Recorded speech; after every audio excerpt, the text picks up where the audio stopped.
ওয়া রাহমাতুল্লাহি তাআলা ওয়া বারাকাতুহু। সুপ্রিয় দর্শক, এটা জিলহজ মাস চলছে। আজকে জিলহজ মাসের 2 তারিখ। তো এই জিলহজ মাসে খুবই গুরুত্বপূর্ণ এটা দিন আর কি। এই মাসে প্রথম থেকে রোজা করতে পারলে ভালো হয়।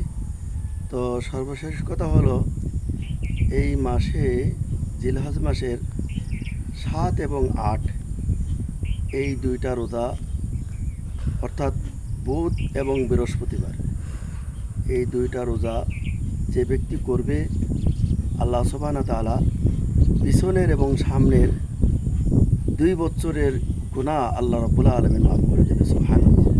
তো ভাই, এই জিলহজ মাস খুবই গুরুত্বপূর্ণ মাস। এই ফজিলতপূর্ণ দিনের কথা আপনারা শুনলেন।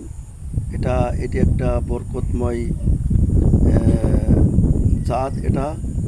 আর এই চাঁদে আপনার যারা নখ কাটেননি বা চুল কাটেননি, নখ এবং পরিষ্কার পরিচ্ছন্ন যারা করেননি, তারা আর এখন আপাতত জিলহজ মাসের 10 তারিখের আগ পর্যন্ত আপনারা এগুলো করবেন না।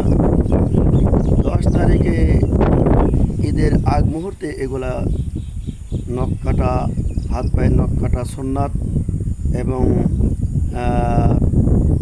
লোম কাটা সুন্নাত, এগুলো আপনারা ওই দিনে করবেন। আপাতত এই জিলহজ মাসে আপনারা এগুলো করবেন না। এখন বর্তমানে যা চলতে এই সময় আপনারা করবেন না। সুতরাং এই মাসটা খুবই বরকতপূর্ণ মাস, জিলহজ মাস। আমি যা বলেছি ফজিলতপূর্ণ দিনের কথা আপনাদের বলেছি, এটা অবশ্যই আপনারা রোজা রাখবেন। এই বলেই আমি আমার কথা শেষ করতে সবাইকে ধন্যবাদ জানাচ্ছি। এবং আমার সর্বশেষ কথা হলো, আমার ভিডিও কেমন লাগছে, চ্যানেলটি সাবস্ক্রাইব করবেন এবং লাইক, কমেন্ট, শেয়ার করবেন।